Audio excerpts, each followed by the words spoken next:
वंदे मातरम। जय श्री राम। आपण माने वीडियोर थंबनेल देखि जानि पारुथिबे आज आमे को विषय उपरे आलोचना करिबा।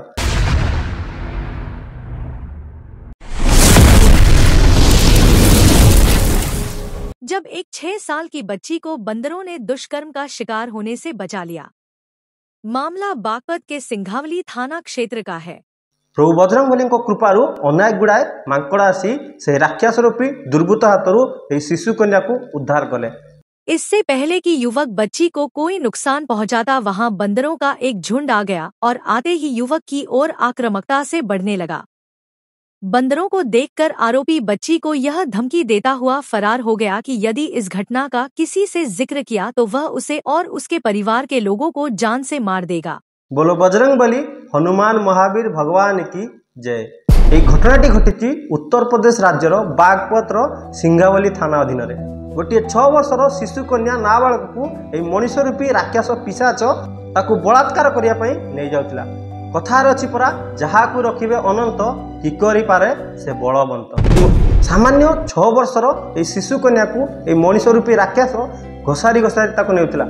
प्रभु बजरंगबली कृपारू अनेक गुड़ाए मांकड़ आसी से दुर्बृत्त हाथरू जहा फल शिशु कन्यार जीवनटी उद्धार हो गला। 10:41 पे वो लेके गया, जो वीडियो में देखा हमने, ले गया वो महल पे। वो एक गेट है उसमें बड़ा ले गए और ये तो हनुमान जी का दर्शन हुआ। बंदरों ने आ गए, मेरी बच्ची की जान बचा। बंदर आ गए थे जी, बंदरों की वजह से वो छुट के भाग गया, छोड़ के भाग गया उस बच्ची को। भाग के रो आके घरों रोई चीज जाकर उनका पापा मार देगा, मुझे मार देगा, तुम्हें मार देगा। उन्हें धमकी भी दी मारने की उस लड़के ने। मुझे इंसाफ चाहिए जी। आमे समस्ते जानिचु त्रेतया युगरे प्रभु रामचंद्र सहित बजरंगबली महाराज धर्म अधर्म लड़े रे प्रभु रामचंद्र को साथ देते। एठू प्रमाण मिलगला जुगे जुगे आज भी भक्तों पाखक भगवान धाई आसती। जदि भक्तर भक्ति सच्चा अच्छी, समर्पण अच्छी, प्रेम अच्छी आ भल पाइबा अच्छी, तबे भगवान तिले मात्र डेरी न करी ठीक समय भक्तों पाखक धाई आसती। जेतेबेले भक्त विपदरे पड़ी थाए, जेतेबेले भक्तर आवश्यकता रही, सेतेबेले भगवान तत्क्षणात आसी से जगार आविर्भाव हुअन्ति।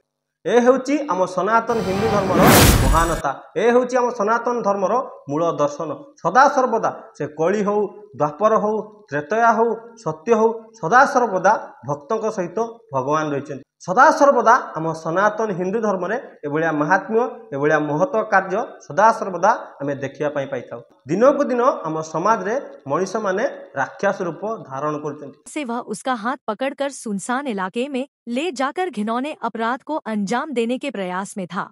सेमानकर नीति गति आचार व्यवहार चाली चलन दिनक दिन पशु ठारू भी हीन होबार लगी। राक्षस माने एते तलकू खसी जाउछन्ते जे सेमाने भूली जाउछन्ती मनुष्य होची भगवानकर सर्वश्रेष्ठ प्राणी। मनुष्य पाखरे बुद्धि, विवेक, विचार, संयमता, ज्ञान, विद्या ए सबू रही। सेहिति पई मनुष्य को श्रेष्ठ प्राणी कहा जाए। किंतु ए सबू को भूली मनुष्य दिनकू दिन पशु ठारू भी हीन हो जाउछि। ता नुहे ता कोन गोटे पशु पाखरे ए सबू दया आसुछि, किंतु मनुष्य होई सर्वश्रेष्ठ विचार, बुद्धि, ज्ञान होई भी मनुष्य एते तलकू खसी जाउछि। जार परिणाम स्वरूप दिनकू दिन हत्या, बलात्कार, गणधर्षण, दुष्कर्म बढ़िबार लगी। जदि समाज एप्रति सचेतन नुहे, जदि समाज जदि व्यक्ति एप्रति सजग नुहे, एभलिया हीन मानसिकता, एभलिया कुशित विचार व्यक्ति मानकर प्रभाव समाज रे दिनकू दिन बढ़िबार लगी। सेहिति पई प्रत्येक दिन एभलिया अपराधिक घटना घटिबार लगी। एमाने मनीष होई एते तळकू खसी जाउछन्ति जे छोट छोट निरीह शिशु कन्या मानकू भी एमाने छाडु नांती।